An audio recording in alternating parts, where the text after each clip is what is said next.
Story 1. I don't think anything ever really prepares you for the moment you realize you're not as alone as you thought you were. My name is Eliza. I'm a sophomore in college, 20 years old, introverted, pretty quiet, and maybe a little too comfortable with solitude. When I moved into my small apartment near campus, I remember feeling proud. It was the first time I'd ever had a space entirely to myself. One bedroom, a narrow kitchen, a tiny bathroom tucked behind a creaky white door, and no roommates. No noise.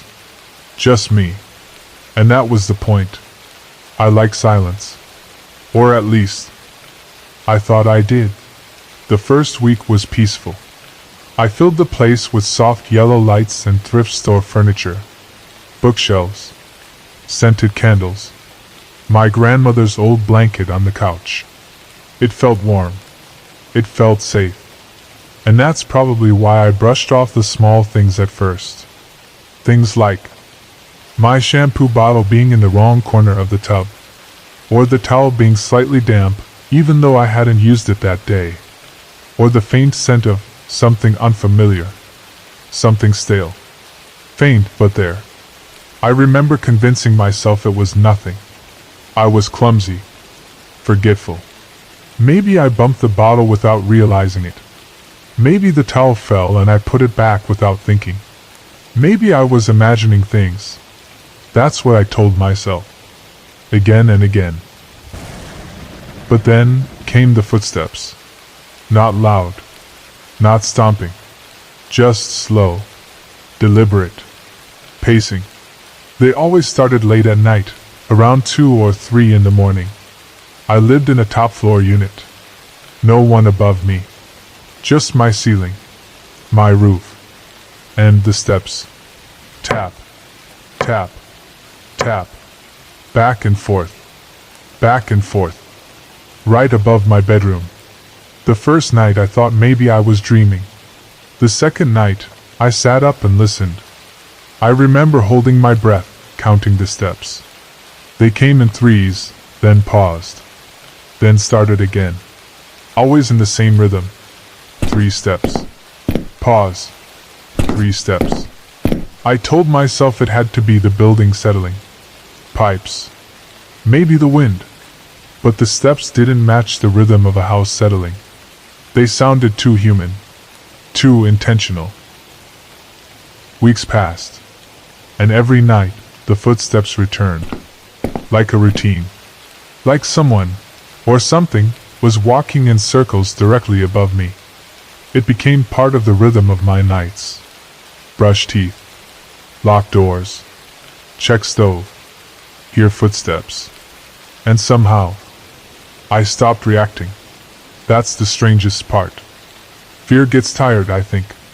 Eventually, when nothing changes, you just learn to exist beside the fear. But deep down, I knew something was wrong. Then came the night that changed everything. It was a Thursday. I came home from class, dropped my bag, and went to shower. And there, on the edge of the tub, was a bar of soap I hadn't used in weeks. It was wet. Right next to it, a single strand of hair. Too long to be mine. Too black. And I knew I hadn't used that soap. I hadn't touched it since I moved in. That was the moment I stopped pretending. I bought a small hidden camera the next day. Nothing fancy. Just one of those cheap motion-activated ones people use for pets. I placed it on the bathroom shelf, nestled between a potted plant and a stack of hand towels. I didn't expect to find anything. Or maybe I did. I don't know. I waited until the morning to check the footage. I don't know why. Maybe it felt safer in the light. Or maybe I just needed to believe, really believe, that nothing would be there. But when I played the video, the first few hours were just normal. A quiet bathroom. Nothing moved. Nothing changed. But at 2:13 a.m., the motion alert triggered. I leaned closer. And that's when I saw it. A shape. A figure. Tall. Thin. Barefoot. It stepped into the bathroom silently, from behind the shower curtain, like it had been waiting there. I couldn't see its face. Its back was to the camera, but its movements were slow, almost careful, like it knew it was being watched. It moved to the sink, tipped its head toward the mirror, and just stood there, unmoving, for nearly 10 minutes. Then it turned, looked straight at the camera, and stepped backward, vanishing behind the curtain again. I watched that moment at least a dozen times. I kept hoping it would look different if I replayed it. That maybe I'd see it was a trick of the light, a glitch, a bad dream caught on tape.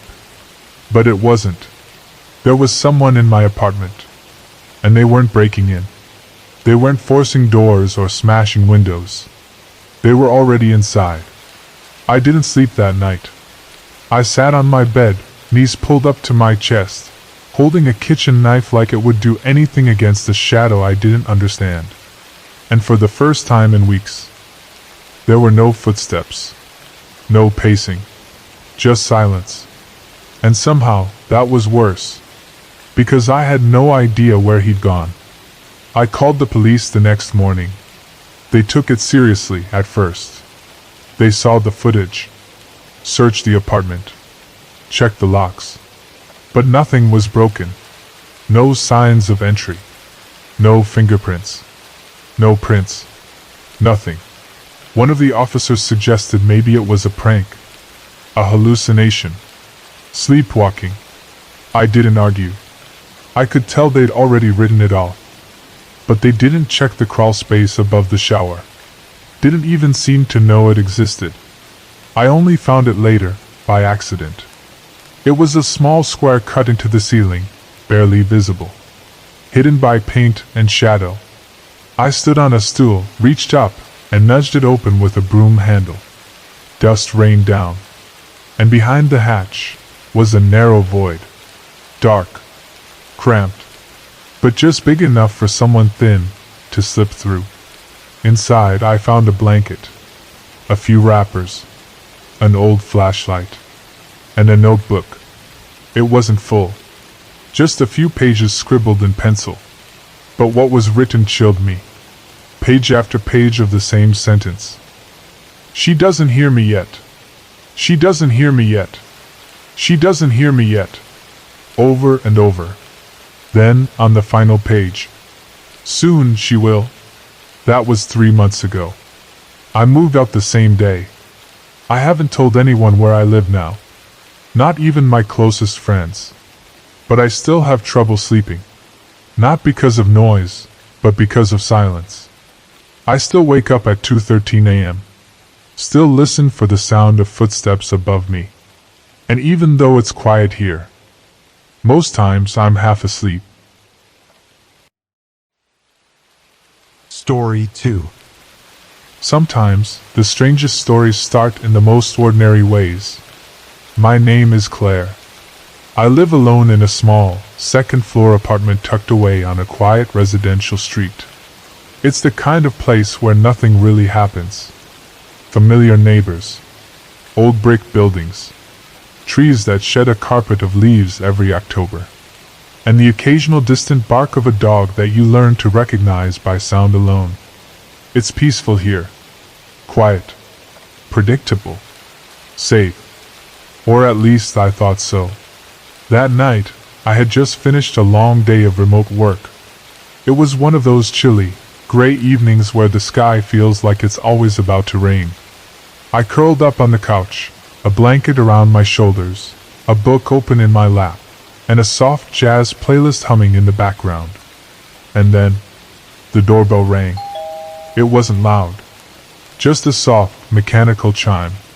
But it startled me, because I wasn't expecting anyone. I stood up slowly, setting my book down, and padded across the apartment in my socks. Through the peephole, I saw a delivery guy. Young, friendly looking, wearing a red cap and holding a pizza box in one hand. I opened the door just a crack. "Hi," I said, confused. "I didn't order any pizza." He smiled and held out the box. "Claire, right?" My name. I blinked. He held up the receipt, folded along the top of the box.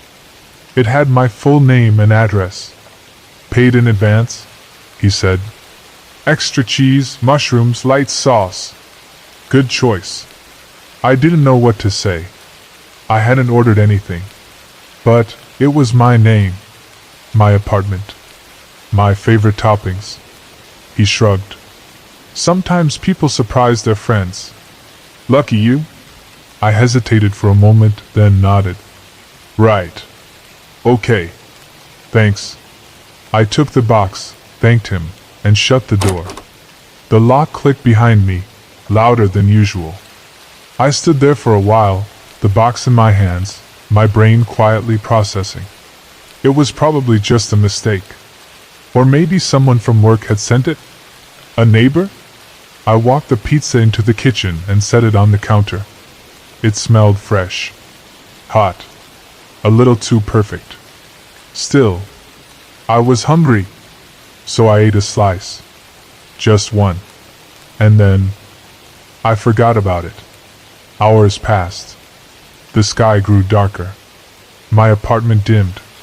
I turned on the warm yellow lamp in the corner and switched off the overhead light. The mood was quiet. Still, I went back to my book. It was nearly midnight when I first heard the sound. A soft, rhythmic tapping. From the kitchen. Not a knock. Not a crash. Just tap, tap, tap. 3 beats, then silence. I waited, listening. Tap, tap, tap. My breath caught a little in my chest. The sound was coming from the counter, from the pizza box. I stood slowly, every movement careful and measured. The room was dark except for the lamplight, casting soft shadows that bent around furniture like sleepy ghosts. I stepped into the kitchen. The pizza box sat where I'd left it, closed, untouched since dinner, and then I noticed it. The lid. It was trembling, not shaking, not rattling, just a gentle vibration, like something tiny was moving inside. I leaned in.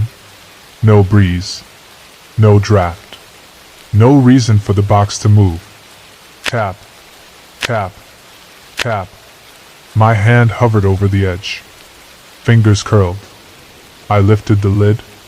Inside, the remaining slices were still there. Cheese slightly hardened now. But there, nestled between 2 slices, was something small, metallic, with a blinking red light. I froze. It was a camera. A tiny, wireless camera. I didn't scream. Didn't move. Just stood there. Feeling suddenly watched. The next hour felt slow and unreal. I turned the box over with a butter knife. Looked for wires. A transmitter. Anything. There was none. It was a single, self-contained unit. A spy camera. Pointed directly up. Toward me. My chest tightened. But I reminded myself, gently, calmly, that I was okay. I had locks. I had a phone. I was safe. Probably. Still, I closed the blinds in every room. Turned off the lights. Sat on the floor with my back against the wall. I held the camera in my hand, its tiny red eye blinking steadily. Whoever sent the pizza had known everything. My name, my toppings, my exact address. And they were watching. Had been. Still might be. I placed the camera inside a ceramic bowl, covered it with a metal lid, and slid it into the pantry. Out of sight. Out of mind. I kept the lights low for the rest of the night. And tried to sleep. It wasn't easy. But eventually, the steady rhythm of the rain outside lulled me into something like rest. In the days that followed, I reported it to the police. They took the camera. Asked the usual questions. But there were no fingerprints. No trace of the order. The pizza had been paid for in cash, at the door, by a man who didn't match the delivery driver's description. The driver was just a subcontractor. Didn't know the man. Didn't ask questions. I changed the locks. Bought new curtains. Set up my own cameras, just in case. Eventually, the fear faded. Not all the way, but enough to sleep again. Enough to remember that not everything has to end in panic. That some fears, when named, lose their sharpest edges. And though I still think about it, that blinking eye in the box. I also remember the rain. How it fell so steadily outside my window. Like a lullaby. Like a quiet promise that the world could still be calm. Even when it was being watched. Story 3. My name is Greg. I live alone, in a quiet neighborhood where the houses are older, a little worn down, but strong. The kind of homes that creak and settle in the middle of the night, like old bones shifting gently in sleep. Mine is a 2-story brick house with faded shutters, a wide porch, and a basement that's always been just a little colder than the rest of the house. I use it mostly for storage. Old boxes. Tools. An extra freezer I keep stocked with soups and frozen vegetables. Nothing scary. Nothing strange. At least, not until recently. It started one Tuesday. I remember the day clearly. The kind of cold evening that settles into your chest. The sky hung low with clouds, and a light drizzle tapped steadily against the window panes. I had just finished washing the dinner dishes and was turning off lights room by room, getting ready for bed. I remember reaching the basement door. I always check it last. Make sure it's locked. Make sure the light's off. That night it was dark. Still. I turned the lock and headed upstairs. I was asleep by 11:30. At exactly 2:17 a.m., I woke up. Not to a sound.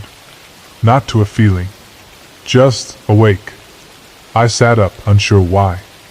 And then I noticed it. A soft glow beneath my bedroom door. I got up, heart calm but curious, and padded barefoot down the hallway. When I reached the stairs and looked down, the light in the basement was on. A pale yellow beam shining up through the cracked basement door, cutting across the dark hallway like a slow-moving shadow. I stood there a long time. Still. Listening. No sounds. No movement. Just light. Eventually, I went down, flipped the switch off, and told myself I must have left it on by mistake. It happens. People forget things. I went back to sleep. The next night, same thing. Around 2 a.m. I woke up. I didn't even need to check. I could feel it. That same soft glow beneath the door. This time, I was certain. I'd turned it off. I always turned it off. But the light was on. Again, I went down. Again, I turned it off. That night, I took the bulb out completely. Held it in my hand. Put it in a drawer in the kitchen. There. Problem solved. But it wasn't. Because the next night, 2:17 again, I woke to find the same light. Coming from the basement. Only this time, it was brighter. Impossible. No bulb. No electricity.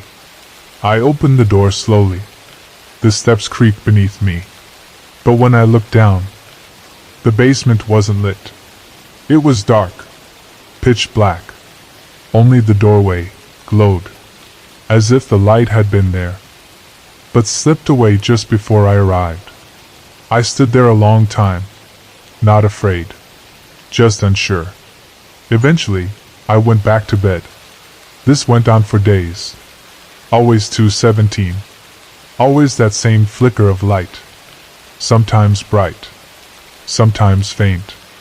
But always there. Eventually, I bought a motion sensor camera. One of those small, battery-powered ones. I installed it facing the basement.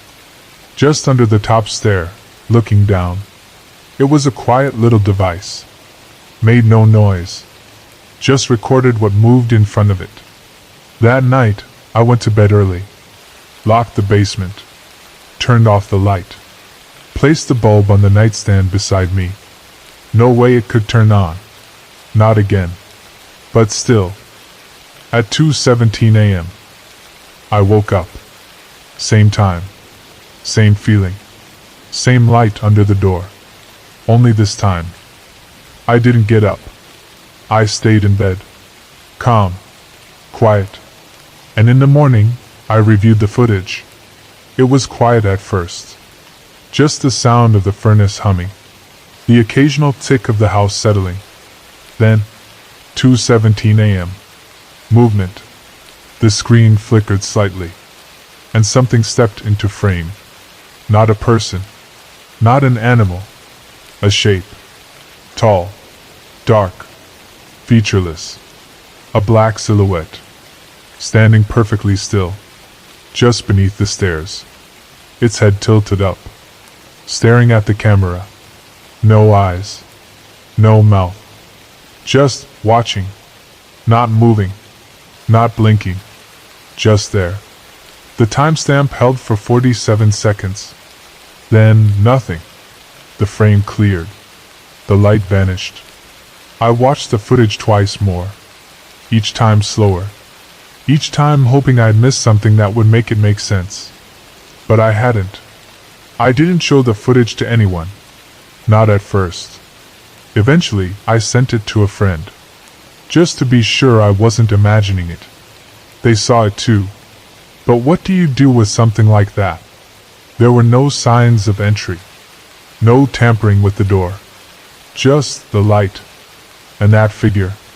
After that night, I kept the camera up, but it never recorded anything again. I waited. Each night, I checked the basement light before bed, left the bulb out, closed the door, locked it. No more 2:17. No more glow.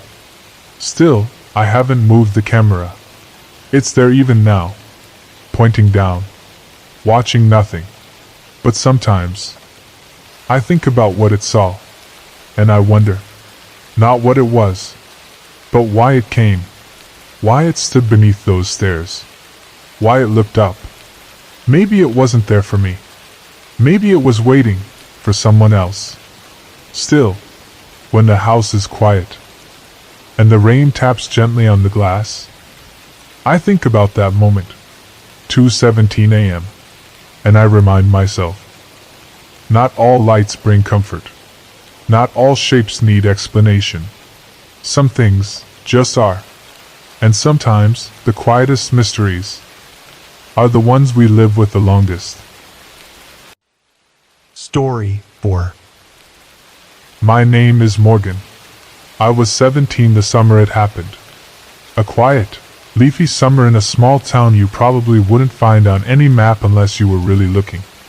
I had just finished my junior year of high school, and I'd agreed to house sit for our neighbors while they were away on a cruise. The Jacobs family. Nice people. Retired. The kind of neighbors who always waved, always offered cookies during the holidays. Their home sat just 3 houses down from ours. A 2-story white colonial with green shutters and a bright red door. They asked me to water their plants, feed their cat, and most importantly, never go into the master bedroom. It's locked, Mrs. Jacobs had said, smiling as she handed me the keys. No need to worry about anything in there. Just keep the door shut. I agreed, of course. Why wouldn't I? The first 2 days were uneventful. I checked the mail, fed their tabby cat Clove, watered the ferns in the kitchen and the hanging pots by the front porch. The house was quiet. Lived in, but still. Nothing unusual. Nothing unsettling. At night, I stayed in the guest room on the 2nd floor, just across from the locked master bedroom. The hallway was short, with polished hardwood floors and wallpaper that curled a little at the seams. On the first night, I remember noticing how silent the house became after dark. No creaks. No hum from the refrigerator. Just the occasional brush of wind through the trees outside, and the gentle patter of rain. It was calming. Until the third night. I went to bed around 10:30. Clove curled up at the foot of the bed, purring quietly. I read a few chapters from a paperback I'd brought, then turned out the light. I don't know what time it was when I woke up, but I remember the feeling clearly. Like something was different. The air felt cooler, heavier. I sat up slowly, blinking in the darkness. And that's when I saw it. The master bedroom door was open. Just a crack. But wide enough to know it hadn't been that way when I went to sleep. And behind the door, a faint, rhythmic motion. The curtain, swaying gently, inward, outward. A soft breeze carried it like a slow breath. And that's when I realized the window in the master bedroom was open. I got out of bed quietly, heart steady but curious. I approached the door. It creaked slightly as I pushed it further. Inside, the room was dim. Moonlight painted long shadows across the floor. And yes, the window was open, curtains lifting in the breeze. I remember walking to the window, looking out. The backyard was still, just trees and lawn. Nothing moved. I closed the window gently, latched it, turned around and walked out. Closed the bedroom door, locked it. In the morning, I called the Jacobs, just to let them know what happened. There was a long silence on the phone. Then Mr. Jacobs spoke, his voice slow, quiet. "Morgan." A pause. We don't have a window in that room anymore." Another pause. "We sealed it up. After what happened to the last sitter." Soft thunder, distant and muffled. I asked what he meant. He didn't answer. Just told me to pack my things and leave. I did. And I never went back to that house again. Story 5. My name is Caleb. I'm a single father. It's been just me and my son, Milo, since his mother passed away 2 years ago. He was barely a year old then. Now he's 3. Bright-eyed. Curious. Quiet, like his mom. We live in a modest ranch-style house on the edge of a quiet town, surrounded by trees. Neighbors are far enough to give us privacy, but close enough that we don't feel alone. It's a good place to raise a child. Quiet. Predictable. Most evenings, once I've put Milo to bed, I'll head out to the garage to work on my carpentry. It's not much, just a hobby I picked up in college, but it keeps me calm. Keeps my hands busy. I keep a baby monitor on the workbench. One of those audio-only ones with a little green light that pulses with sound. No fancy features. Just a simple link to Milo's room. I've used it for years. It's never failed me. Until one night. It was a Thursday. Milo had gone to bed without fuss. I read him his favorite story twice, tucked him in, and turned on the little night light shaped like a moon. He was out in minutes. I made myself a cup of tea and stepped into the garage. Turned on the overhead lamp. Grabbed a chisel and sandpaper. The rain had started earlier that evening. Light and steady. Tapping gently on the tin roof of the garage. A lullaby in its own right. I just started sanding down the edge of an old picture frame when I heard it. A voice. Not Milo's. A second voice. Soft. Rhythmic. Coming through the baby monitor. SHHHH. Don't cry. He'll hear us. I froze. The chisel slipped slightly in my hand. The green light on the monitor pulsed gently, then faded to silence. I stared at it. Waited. Nothing. I told myself it was interference. Just static. Maybe a neighbor's frequency bleeding over. Those old monitors were prone to that. But I couldn't shake the way it sounded. It wasn't crackled or distorted like a radio. It was clear. Whispered like someone sitting just beside the crib. I dropped my tools. Went back inside. Milo's room was quiet. Still. He lay on his back, one arm flung over his stuffed dinosaur, breathing slowly. Fast asleep. The night light flickered softly in the corner. And the baby monitor? It was unplugged. Not just powered off. Unplugged from the wall. The cord was neatly coiled beside it. I stood there, heart thudding just slightly faster than before. Looking at my son. Looking at the unplugged monitor. Wondering what I had heard. Rain gently swells, then recedes, never abrupt. I didn't tell anyone. Just dismissed it. A few nights later, I tried again. Put Milo to bed. Turned the monitor on. Went out to the garage. Half an hour in, I heard it again. SHHHH. Don't cry. He'll hear us. The same voice. The same tone. But this time, Milo's voice followed. Just one word. Murmured in his sleep. Daddy? I didn't run this time. I walked. Back through the kitchen. Down the hallway. To his door. He was asleep again. Same position. Same peaceful face. But this time, the monitor was still plugged in. And the green light. It was steady. Like someone was still speaking. I picked it up. Held it to my ear. Nothing. Just the soft hiss of quiet static. I turned it off. Unplugged it. And threw it in the trash the next morning. I've never used a monitor since. Now, when Milo sleeps, I just sit outside his room and read. Keep the door cracked open. Just enough.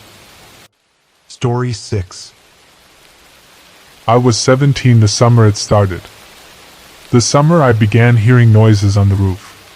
It's not unusual for old houses to creak or settle. Especially at night when the temperature drops and everything shifts. But this sound wasn't like that. It wasn't the wood groaning or the gutters ticking. It was slower. More deliberate. Every night, almost exactly at 3 a.m. I'd hear it. A slow, scraping sound. Like someone dragging their foot across the shingles.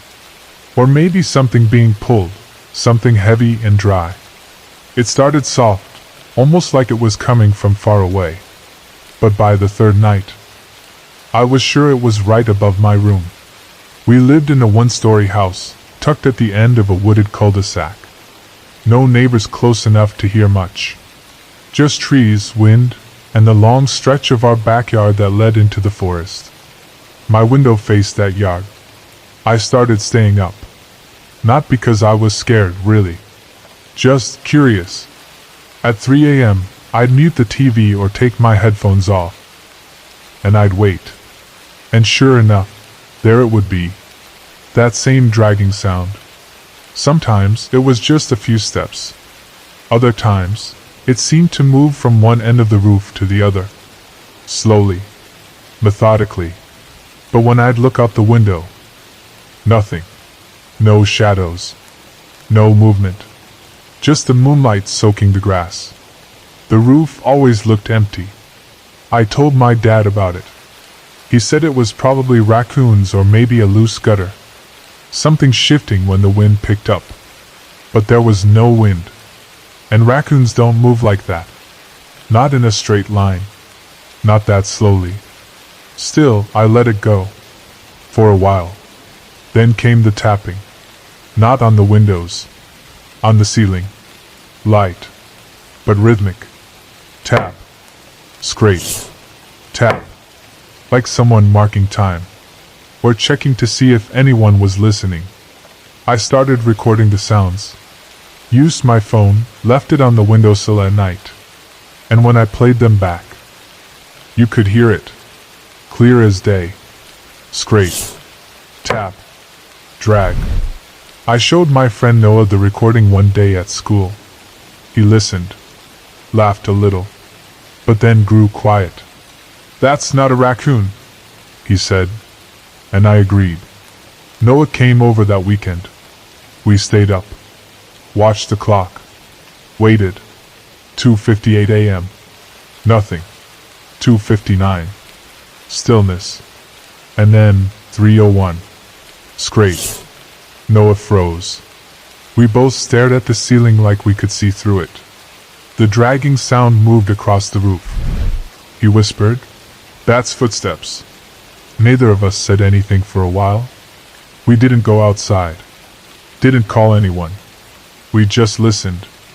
And the sound went on. For nearly 20 minutes. Then silence. After that night, I couldn't sleep through it anymore. I'd lie in bed and watch the shadows on the ceiling, listening for the first sound. Sometimes it would come right on time. Other times it would skip a night. But it always came back. Eventually I got brave. Or tired. Or both. And one night, I waited with the attic hatch open. Our attic was small. Dusty. Just enough room to crouch. There was a small window in the back. One I'd never really used. At 2:50 a.m. I climbed up.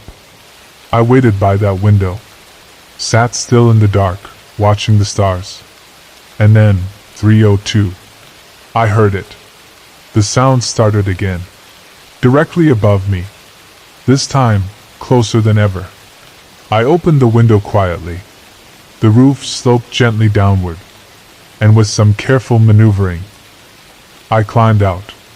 The night air was cool. Smelled like pine and wet leaves. I stood still on the shingles. Listened. There was no wind. No movement.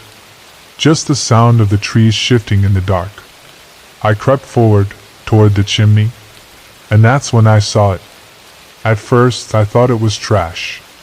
A sleeping bag flattened out. But then I saw the wrappers. Empty chip bags. Half a water bottle. A crumpled pack of cigarettes. Someone had been living up here.